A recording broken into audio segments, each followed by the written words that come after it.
breathing is heavy, labored, exhausted. A form slowly brings its way into focus. It's Aaron. He is beaten and bloodied, lying on the ground within an inch of his life. He looks up at a shadow, blurry, out of focus. He wonders how he got here. Could this be his end?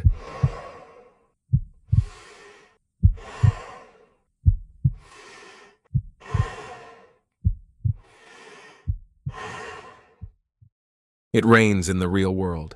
Morpheus is getting laid to rest. The public outcry is deafening. One of mankind's most influential leaders is gone. People and programs from every corner come to pay their respects. Genesis gives an impassioned speech about the virtues and valor of this man as the people mourn. Aaron does not attend. He is heartbroken, ashamed, focused. He pounds his frustrations into the heavy bag at a local barracks in the real world and looks up at the monitor. An emergency representative has been appointed to take Morpheus's place. It's Michael. You may recognize him as the kid who saved Zion in the final battle with the Sentinels. He is a devout neonite and humanist. He will make an exemplary counselor. He sits next to the rest of the council in the Matrix paying their respects. It's been a week since the assassination. Solstice and Aaron have been busy gathering information leading up to their interviews with key individuals. It doesn't take long for the people to demand a response. Several citizens from the real world routinely go into the Matrix and harass the Matrix citizens and programs for answers. None come. These bullying tactics escalate to several incidents inside the Matrix where dreamers are getting hurt and programs are getting abused. These reports come in frequently, adding fuel to the fire. Aaron and Solstice are under pressure to analyze every potential outcome and solve the case. The public demands answers. The scientists' extraction from the science matrix, otherwise known as Olympus, has been delayed for the time being. Aaron plugs in to meet Solstice to discuss the investigation. Ready? Ready. He makes his way to the office quickly. Aaron meets Solstice. What do we know? Solstice goes over the known details of the events leading up to Morpheus's death. The Olympus partition proposal, the oracle, the ambush, everything. Her precision? Impressive. Her temperament? Cold. So where does that leave us? We know that Proxy and Genesis voted in favor of Morpheus's plan to extract the scientists. We know that Axiom and Jones were opposed, and Phantos did not cast a vote because he wasn't there. And we know that the scientists were opposed to this action. Correct. And we have no means of finding the oracle or learning what she said to Morpheus. Correct. We also need to account for Morpheus's political leanings. He was very pro-human anti-Matrix, but has always been measured in his approach to policy. This proposal would mark one of his more aggressive. People are starving Solstice. There are always alternatives, Aaron. It's also entirely possible that this attack was unrelated to any of the events leading up to his death. Unlikely, but not zero. Aaron stands up to assess the evidence on display. So Jones or the scientists had the strongest motive at first glance to stop the extraction process. Michael, the new appointee, also had motive. He didn't know he was going to be appointed, unless he helped orchestrate it. You don't know Michael. It's not in his character. Aaron looks at the board again. He sees that more humans are suspected than machines. He raises the issue with Solstice. Machines are not prone to murder Aaron. It's not in our programming. It was before the peace. Axiom wanted to keep the Olympus open. They produce a huge volume of energy and are constantly making improvements to the Matrix. And Proxy is smug, always trying to keep the peace. He could see this as a disruption. Proxy voted for the extraction of Olympus. Publicly, we don't know his private motivations. It's not in a program's nature to be dishonest. It is inefficient. Unless it is efficient for a goal we can't see. You suggest this is not about Olympus or Morpheus's politics? I don't know, but Morpheus kept a lot of secrets. We shouldn't close any doors. Very well. Order of objectives based on the known variables. Question Jones due to the involuntary extraction motive. Question Athena, head of Olympus, due to direct negative impact. Question Axiom due to energy concerns and strong matrix favorability. Question Genesis and Proxy for more context. Attempt to locate the oracle if possible. Am I leaving anything out? Aaron looks at the board. His mind trails off. A flashback of the other night. The night after the hearing. The night when he met Rain. What? There is more going on than you know. Like what? Not here. You need to talk to Phantos. Rain hands him instructions. Meet him at his colony. Come alone. You came all this way just to tell me that? Yes. Why can't you tell me? These words are for you and Phantos alone. Don't be late. Aaron is left in his living room alone. The voice of Solstice fades in from the black Aaron. Aaron? Aaron? What? Back in the Matrix, Aaron's attention snaps back. Anything else? No, let's go. The pair exit to see what they can learn. Together, they make their way to Olympus to meet Athena, the head of science. It's a dreamlike place. The rules of the world are constantly changing to run simulations that would be impossible in the real world. Small planets orbit a sun, a scientist observes. A worm slowly evolves into a salamander. Another scientist watches a giant energy explosion and then compress again like a big bang. Miraculous events, but they look like children playing with old toys, unenthusiastic and observational. They enter a building, a giant white hall, a lab filled with all manner of instruments, and in the center of it all, Athena. Ah, the investigators. I suspected you'd be walking through my door. Just getting a general sense of things, ma'am. Thank you for taking the time to see us. So, how well did you know Morpheus? Not well. I had seen him in Olympus from time to time, especially in the early days. He was very motivated to see what we were doing to benefit humanity. And what were you doing? During that time, it was a lot of relearning, how to grow food, purify water. Of course, those tasks are relatively simple to do for a small population. Things get more complicated with scale. Did the two of you have a falling out before the partition proposal? Not really. We pretty much stayed in each other's lanes. From time to time, he would check in, but that became more infrequent over time. Why was that? We began shifting our focus to some of the more compelling frontiers. I don't think he liked that very much, hence why we're here. Do you miss him? Do I what? You know, sad he's gone, miss his company, etc. That wasn't really the nature of our relationship. Am I sad about what happened? Of course, but I didn't know the man well enough to have any personal attachments. Solstice continues her line of questioning. I understand, Athena, but I'm sure it must be a little less stressful now that he is gone. Not really. If anything, all of this attention has impeded our work here quite considerably. The interruptions and harassment have made it difficult for my teams to be productive. Athena resumes her work. Offended, Aaron steps in dryly.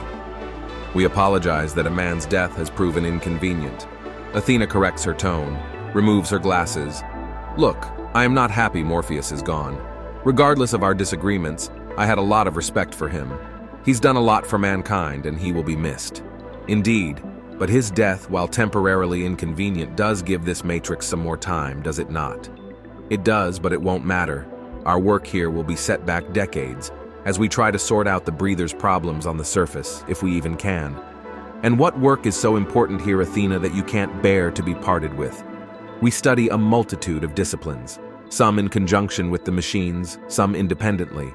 Science here requires no funding, no physical limitations. We are able to run hundreds, if not thousands of models in a fraction of the time it would take to run one in the real world. Here, our only limitation is solely our imagination. We have reduced power consumption in orders of magnitude. We pioneered the submatrix protocol, extended life. We are breaking down code and biology to their fundamental levels. And every problem solved creates new opportunities for mankind, as long as they live in the matrix. Not necessarily, but we do focus primarily on looking toward the future rather than rebuilding what has failed in the past. So the real world deserves to go extinct? They should take responsibility and try to solve their own problems before they start forcing others to step in and fix their mess. Do you have any more questions for me, detectives? Yes, just one last thing. Can you account for your whereabouts and those of your team the past few days? There are approximately 12,000 scientists who actively work in this construct. I do not have an accurate accounting for all of them personally, but we have all opted into the eyesight protocol. All of our movements and hours are tracked in the Olympus construct. She hands them a data pad. We find it more productive to know what our peers have been working on and their progress. You're welcome to examine the data. As for myself, I was in the lab working when I heard of the attack. My assistant can vouch for me. Now, if that is all, I will bid you both good day. Solstice places her hand on the data pad and scans the entirety of the whereabouts and projects in an instant. She is right, she was here. Good day. Solstice and Aaron exit Olympus. Next, the pair move to Jones's citadel in the shared matrix construct. Jones sits at his desk overlooking the city. The three of them sit in silence, each waiting for the other to make the first move. Finally, Jones breaks. Tea? No, thank you. Solstice begins her line of questioning, same as before. How well he knew Morpheus, his dealing, disagreements if they were close. Jones's responses are fairly standard and unremarkable. What were you doing at the time of the attack, Mr. Jones? I was here, discussing with my team how we planned to power down Olympus. You weren't just going to leave it alone? Leaving a vacant matrix active is an egregious waste of energy and resources. If there is one cardinal sin in the machine's code of ethics, it is wasting resources. So all of that work would just get deleted, compressed, and archived, actually. And now, we're still proceeding with the plan, but halting action until the investigation is concluded. Aaron nods. So why do you think someone would want Morpheus dead? Please, Aaron, let's stop with the pleasantries. We both know why you're here. We're not here to make accusations, Mr. Jones, but you have your suspicions. Not necessarily. Do you have suspicions, Mr. Jones? Jones is visibly nervous, but not necessarily any twitchier than any other politician, trying to work out all of the angles in his head. Aaron jumps in. I mean, he was sort of threatening your way of life, right? Solstice glares at Aaron as he starts to hijack the interview, but allows him to proceed. Morpheus was a colleague and a friend. We worked out our differences in the council chamber as gentlemen, not behind closed doors. Brute tactics are not in my nature. And while I strongly disagreed with Morpheus's proposal to partition Olympus, I understand why he was doing it. Yeah, he really ruffled your feathers, didn't he? What he was asking for was unprecedented and totally out of his character. The man who espouses freedom with every breath suddenly wants to force some of the Matrix's best and brightest out of their homes, uproot them from their way of life. It's unconscionable. He must have been pretty desperate, don't you think? Do you think this proposal rattled any other higher-ups in the Matrix? There are no others higher up than me in this place, Mr. Aaron, and I suggest you tread carefully. No, of course not. That's not what I meant at all. But I am just thinking you have a lot of strong personalities to manage in this place. Not all of them like to cooperate, right? Did the Merovingian have anything to say about any of this? Or the Paradoxian, for that matter? The Merovingian and the Paradoxian are valued members of the community. They are free to express their opinions like any other free citizen of the Matrix. Aaron knows he touched a nerve. That's enough, Lieutenant.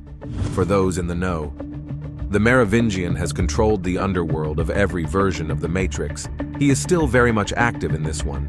The Paradoxian is a newcomer, a human who shapeshifts, gender flips, and race swaps constantly. He enjoys the attention and the chaos. The Vice Matrix is his domain, but many believe he has an appetite for more. But not for power, for exhibition. Chaos is his drug, and he is insatiable. It's been rumored that the pair war with each other over territory, and each has hooks in Mr. Jones. So no arm twisting then? I said that's enough.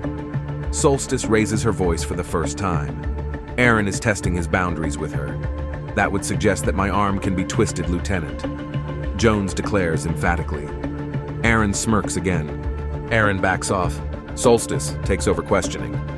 Anyone you might know who would have wanted Morpheus dead? Jones gets up to look at the city. I have my suspicions, but you didn't hear it from me. Solstice leans in. While I am fairly even-tempered, there are some on the council who are not. Axiom. Jones nods. Axiom has been against humans from the start.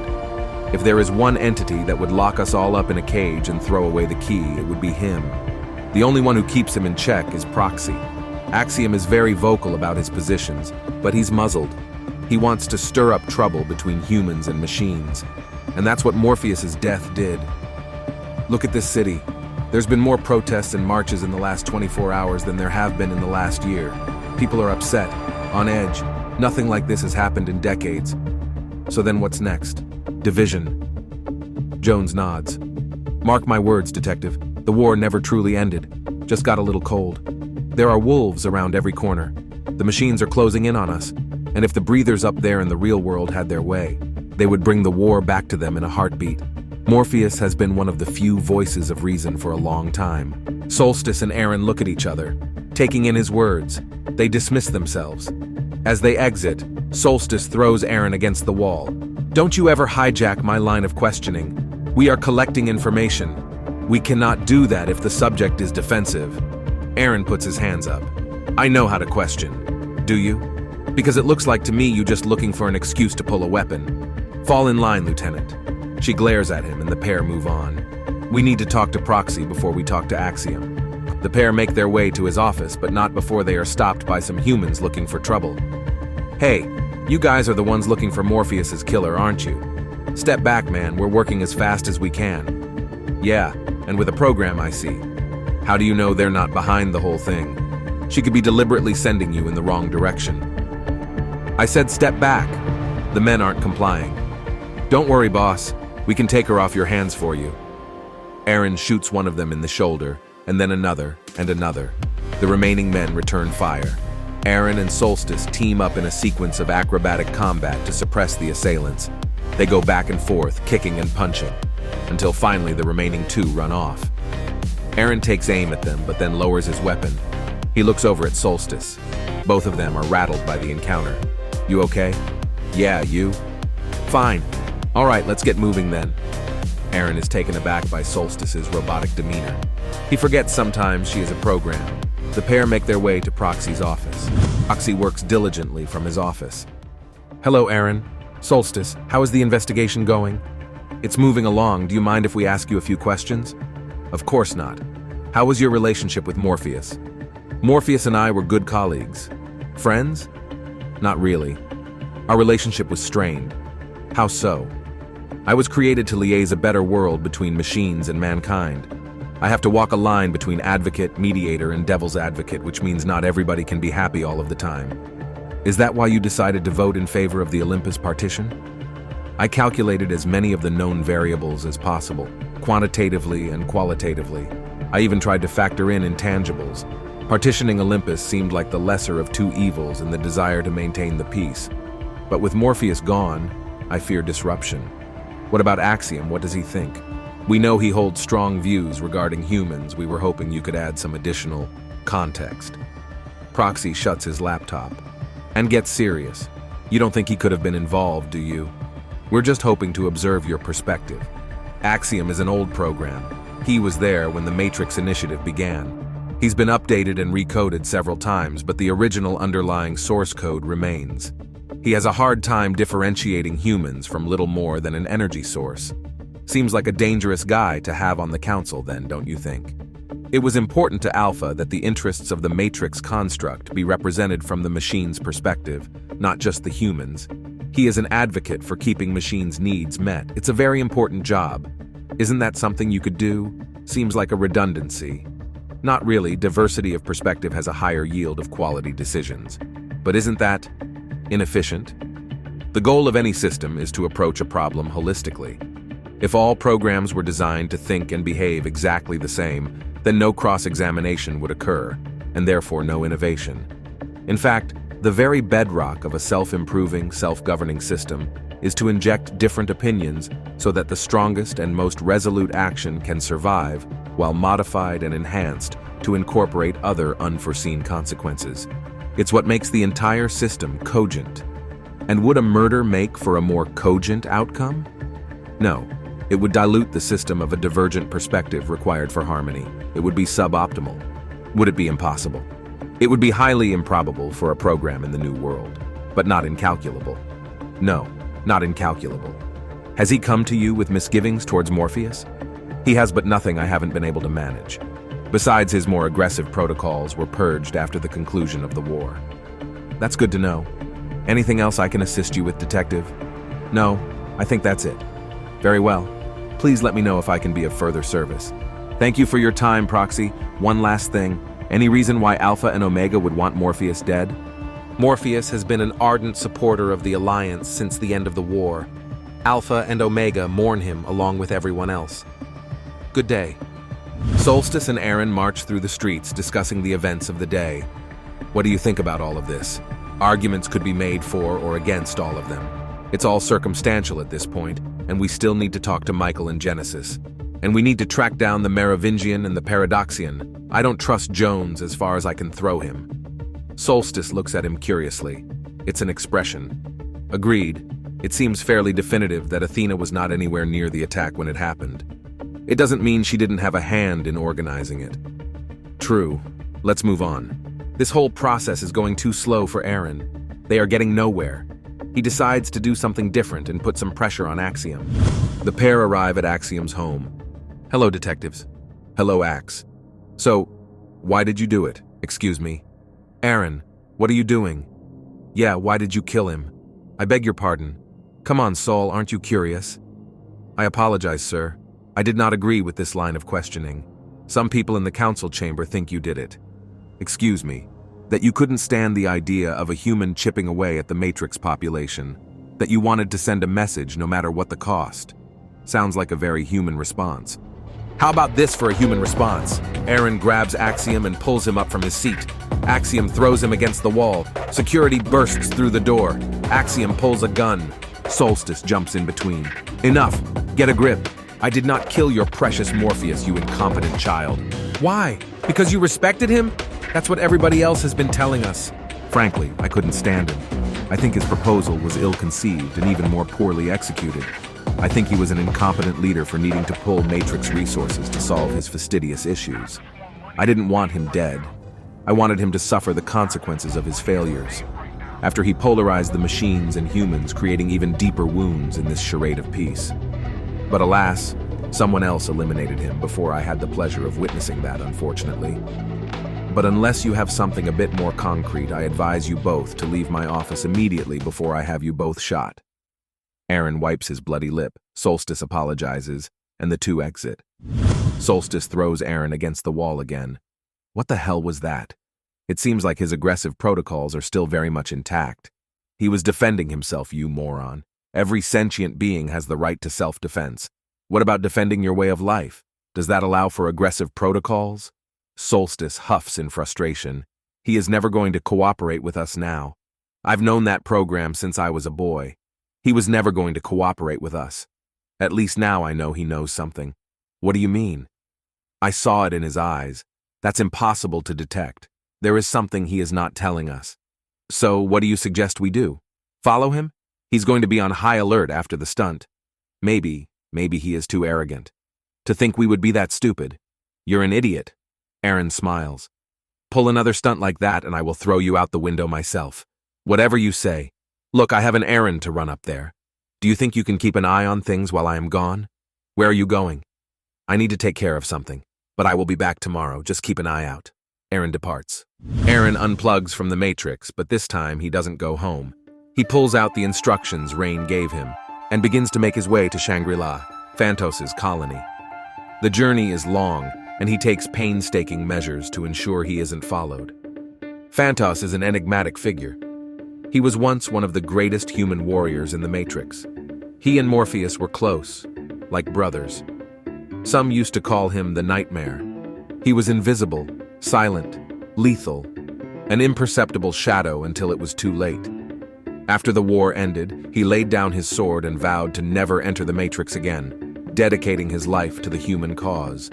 A world without the Matrix.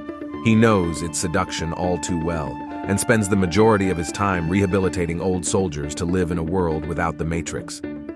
Aaron walks through his town mesmerized by its craftsmanship and beauty. He finally makes it to Phantos' dojo. Rain welcomes him and brings him to Phantos, who sits elegantly in the main chamber. Rain nods and leaves the two men to talk. I was told you had a message. I do, but only if you're ready to hear it. What is that supposed to mean? I cannot trust a man I have not fought. He rises and looks him in the eye. Are you ready? Huh? Phantos attacks. Aaron defends. The two trade blows with speed and precision. No floating or wall running here. They are bound by the constraints of the real world. Phantos kicks Aaron to the ground. Phantos waits. Aaron gets up. This happens again and again, blow after blow, until Aaron is beaten and bloodied. We're back at the moment where we began. Aaron rises again. He is determined, furious. He charges Phantos aggressively, but he blocks them all. But Aaron gets one big strike across Phantos' cheek, drawing blood. Phantos attacks again even more viciously and puts Aaron on the ground with several more hits. Aaron is bruised, injured, but he clambers back up to his feet. Finally, Phantos puts up his hand to stop. The fighting is over. Phantos hands Aaron a towel to clean himself off. Aaron dabs his cuts and bruises. "You are ready? I didn't win." "Correct. However, I could see you decided you weren't going to quit until you either succeeded or died. Morpheus did in fact teach you well." Aaron takes this in. "Why am I here, Phantos? Tea?" Phantos hands him a cup to drink. He takes a deep breath. "Morpheus was not doing the things you think he was doing, and now I fear it may have gotten him killed." Aaron leans in, his attention fully on Phantos. "For many years, Morpheus and I were of the same opinion, that the Matrix should be eradicated and the people freed once and for all. However, neither of us could have predicted the sheer number of people who wished to stay in the dream world. And so Morpheus shifted his position, convinced that over time he could move people to a place where they would seek freedom for themselves. But over the years, he began to accept what I had known for years. The masses will always reject what is hard, what is painful, what is real. Many would prefer to remain asleep rather than accept the harsh truths of reality's embrace." Aaron listens. There was going to be no way to get people out of the Matrix voluntarily, unless something were to happen. Phantos goes deeper. Whispers began to rustle like wind through the field. The people of Olympus were working on something. They were working on bringing something back, something from a place of evil, a virus. A virus. Phantos sighs and speaks from a far-off place in his mind. A virus so deadly, so ruthless, it was only stoppable by one, the Smith virus. Aaron's blood runs cold. What? Not his consciousness, but his source code. A code that is so pernicious in potency, it is believed to be the fastest thing to ever spread through the Matrix. It was believed that they could use it like a delivery system to deploy new repair code throughout the Matrix, like a vaccine letting a small dose of a virus run through a body to build up its immunity. A disease altered to become the cure. However, with the proper editing, one could use this virus as a powerful weapon application. The truth finally dawns on Aaron. Morpheus was trying to get his hands on it. Your insights serve you well. He was going to bring it back to us so we could program the Smith virus to destroy the Matrix once and for all. But he changed his mind. We fought. Days later, he gets a call from the Oracle and he is dead. Aaron is trying to put all of the pieces together. He stares Phantos in the eye, knowing now what he is capable of. You don't want to just end the Matrix, you want to kill all machines. Naturally, but Morpheus did not see the world as I did. He was clouded by Neo's peace. He looks deep into Aaron's eyes. "Aaron, you cannot have harmony with the non-living. There are good programs, Phantos. I've met them, they are not like they used to be. It no longer matters. Now, without Morpheus there to extract this technology, the virus will fall back into the hands of the machines. That cannot happen." Aaron looks around Phantos' dojo and sees infantry everywhere. An ugly thought fills his mind. He has to ask, "How do I know you or your men didn't have Morpheus killed?" Phantos gets quiet. "You don't. But Morpheus was my friend. And despite our differences, I always respected him. If someone in my command killed him, I would know about it. But you can't be sure. I can." Aaron can't tell if he's telling the truth. "What am I supposed to do with this information? I can't bring this to the Council's attention. You must find the Smith virus. And deliver it to you? Would you rather it be in the hands of the machines? I'd rather Morpheus be alive. As do I. I have a program looking over my shoulder. How am I going to?" "It does not matter, Aaron. You must." Frustrated Aaron turns to leave. "Be careful, boy. The further you go down this rabbit hole, the harder it will be to climb out." Back in the Matrix, Solstice follows Axiom to an ornate chateau outside of the city. He goes in. Son of a bitch, she whispers under her breath. Frustrated that Aaron was right, Axiom takes a private elevator down to an auspicious basement. He goes to meet a man. He arrives in a dark room. It's palatial. "Hello, Axiom. Why am I here?" A match strikes, a cigarette is lit, a French accent echoes through the hall. It's been quite difficult managing these humans lately, hasn't it? It's madness. People bickering, harassing programs. It's madness. Wouldn't it be nice to just snap your fingers and make it all stop? Axiom gets quiet and approaches the shadowy figure. What do you know? The man leans forward. It's the Merovingian. Tell me, Ax, what do you know about viruses?